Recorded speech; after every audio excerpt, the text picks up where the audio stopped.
ഇന്ന് നമ്മൾ ഏറ്റവും സിമ്പിളായിട്ട് വരച്ച് പഠിക്കുന്ന ആളുകൾക്ക് ചെയ്യാൻ പറ്റുന്ന ഒരു രീതി, തേക്കിൻ്റെ ഡിസൈനൊക്കെ വരയ്ക്കുന്ന ആളുകൾക്ക് എന്തൊക്കെ മെറ്റീരിയൽസ് വേണം, അതിന് എങ്ങനെയൊക്കെ ചെയ്യാൻ പറ്റും എന്നുള്ളതാണ്. ഏറ്റവും സിമ്പിളായിട്ട് ചെയ്യാൻ വേണ്ടിയിട്ട് നമുക്ക് വേണ്ടത് ബ്രൗൺ കളറാണ്.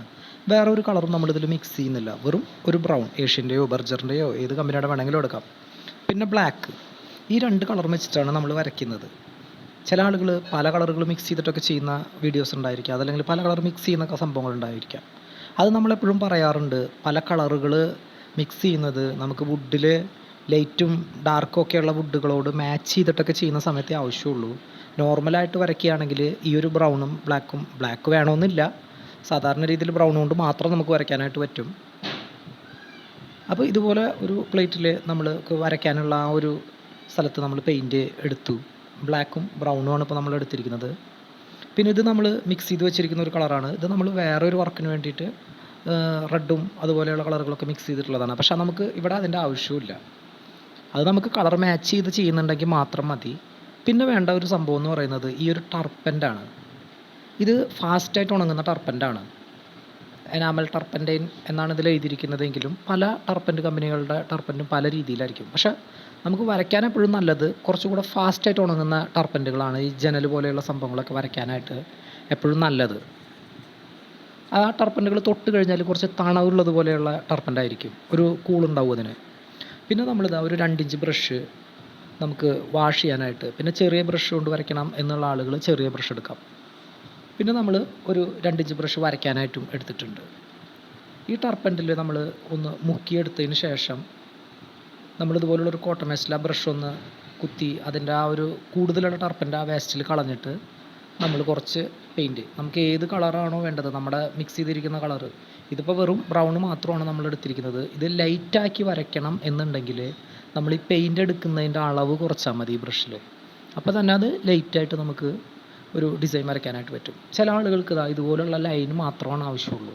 ഇനി നമുക്ക് അവിടെ കുറച്ച് ഡിസൈൻ വേണം എന്നുണ്ടെങ്കിൽ ഈ ഒരു രീതിയിൽ കുറച്ച് ടർപ്പൻ്റ് എടുക്കുക. അധികം ടർപ്പൻ്റിൽ ബ്രഷ് നന്നായി മുക്കരുത്, ഒരു സിമ്പിളായിട്ട് മുക്കിയെടുത്തതിന് ശേഷം നമ്മൾ ഈ ഒരു രീതിയിൽ ഒരു ചെറിയ ഡിസൈനിന് വേണ്ടിയിട്ട് ഇതുപോലുള്ള ചെറിയ പീസുകളിൽ വരച്ച് പഠിക്കുകയാണ് എപ്പോഴും നല്ലത്. കാരണം ഒറ്റയടിക്ക് നമ്മളൊരു വലിയ തൂണിലോ അതല്ലെങ്കിൽ ഒരു വലിയ പീസിലോ ഒക്കെ വരയ്ക്കാനിരുന്ന് കഴിഞ്ഞാൽ ചിലപ്പോൾ നമുക്ക് കുറേ കഴിയുമ്പോൾ ആ ഡിസൈനൊക്കെ നമ്മുടെ കയ്യിൽ നിന്ന് പോകും. അത് നമ്മുടെ മനസ്സിൽ വരണം ഡിസൈൻ, എന്നാൽ മാത്രമാണ് നമ്മൾ വരയ്ക്കുമ്പോൾ ആ ഭാഗത്തോട്ട് വരുള്ളൂ.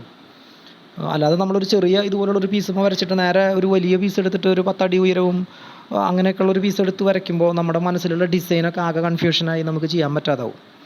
ഇതുപോലെ നമ്മൾ ഡിസൈൻ ഇട്ടതിന് ശേഷം ഒരു നല്ല സ്മൂത്ത് ബ്രഷ് കൊണ്ട് ഇത് വാഷ് ചെയ്ത് കൊടുക്കണം, അങ്ങനെ പതുക്കെ തട്ടി കൊടുക്കണം. ആ തട്ടി കൊടുക്കുന്നത് ഒരിക്കലും വരച്ചപ്പം തന്നെ തട്ടി കൊടുക്കരുത്, ഒരു സെക്കൻഡ് വെയിറ്റ് ചെയ്തിട്ട് അതൊന്ന് കാറ്റ് കൊണ്ടൊന്ന് ഡ്രൈ ആവണം. അല്ലെങ്കിൽ ഇതൊക്കെ പരന്ന് ഡിസൈനൊക്കെ മാഞ്ഞു പോകും. കാരണം ടർപ്പൻ്റാണ്, നമുക്കറിയാം ടർപ്പൻ്റ് അധികം കൂടുതലായി കഴിഞ്ഞാൽ ഇതൊക്കെ മാഞ്ഞു പോവുകയാണ് ചെയ്യുക.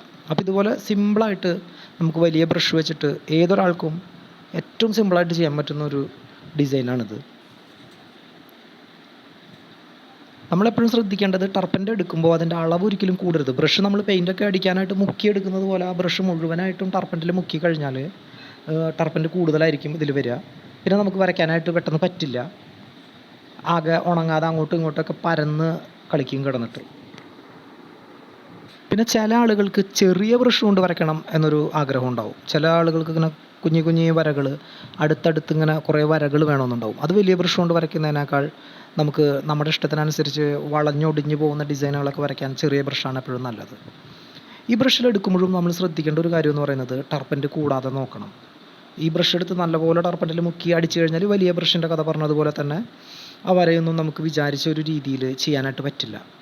പിന്നെ നമ്മളിവിടെ ഉപയോഗിക്കുന്നത് സാറ്റിൻ പെയിൻ്റ് ആണെങ്കിൽ നമുക്ക് നല്ല രീതിയിൽ വാഷ് ചെയ്തെടുക്കാനായിട്ട് പറ്റും. ഇതിപ്പോൾ ഞാൻ ഗ്ലോസി പെയിൻ്റാണ് യൂസ് ചെയ്തിരിക്കുന്നത്, അതുകൊണ്ട് തന്നെ അത് നിങ്ങൾക്ക് കണ്ടാൽ അറിയാം ആ വര അതിൽ പതിഞ്ഞു പോയത്. സാറ്റിൻ പെയിൻ്റ് ആണെങ്കിൽ ഇങ്ങനെ പതിഞ്ഞു പോവില്ല, നമ്മൾ വരയ്ക്കുമ്പോൾ അത് ഡിസൈനായിട്ട് ഇങ്ങനെ കീറി പോവും. നമ്മൾ ടർപ്പൻ്റ് വളരെ കുറച്ചെടുത്തതാ ഈ ഒരു രീതിയിൽ വാഷ് ചെയ്യുകയാണെങ്കിൽ നമുക്ക് ആ ഒരു ഡിസൈൻ അവിടെ ഒരു ആര് പോലെ തന്നെ ഇങ്ങനെ കിടക്കുന്നത് കാണാൻ പറ്റും. ഇത് സാറ്റിൻ പെയിൻറ്റിൽ ചെയ്യുകയാണെങ്കിൽ ഒന്നുകൂടെ ബെറ്ററായിട്ട് നമുക്ക് കിട്ടും. ഇപ്പോൾ നമ്മളിവിടെ നമ്മുടെ കയ്യിൽ ഗ്ലോസി ആയതുകൊണ്ടാണ് ഇവിടെ നമുക്ക് കിട്ടിയിട്ടില്ല. ഇപ്പോൾ സാറ്റിൻ പെയിൻ്റ് എപ്പോഴും 1/2 ലിറ്റർ അല്ലെങ്കിൽ 1 ലിറ്ററൊക്കെയാണ് നമുക്ക് വാങ്ങിക്കാൻ കിട്ടുള്ളൂ. ചെറിയ ഡപ്പിയൊന്നും നമ്മുടെ നാട്ടിൽ നമുക്ക് കിട്ടാറില്ല. ഗ്ലോസി ആണെങ്കിൽ 200 100 നമുക്ക് കിട്ടും.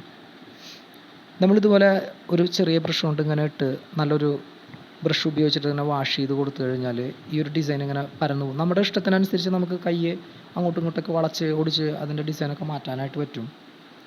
അപ്പോൾ ചില ആളുകൾ നമ്മൾ അണ്ണാമാല് ബ്രഷ് ഉപയോഗിക്കണം, അതല്ലെങ്കിൽ സ്മൂത്ത് ബ്രഷ് ഉപയോഗിക്കണം, അതല്ലെങ്കിൽ അത്രയും സോഫ്റ്റ് ആയിട്ടുള്ള ബ്രഷുകൾ ഉപയോഗിക്കണം. ഏത് ബ്രഷ് ആയാലും കുഴപ്പമൊന്നുമില്ല, നമുക്കിതുപോലെ വാഷ് ചെയ്യാനായിട്ട് നല്ല നനവില്ലാത്ത ബ്രഷായിരിക്കണം എന്നേ ഉള്ളൂ. ഏത് ബ്രഷ് കൊണ്ട് വേണമെങ്കിലും നമുക്കിതുപോലെ വാഷ് ചെയ്ത് കൊടുക്കാം.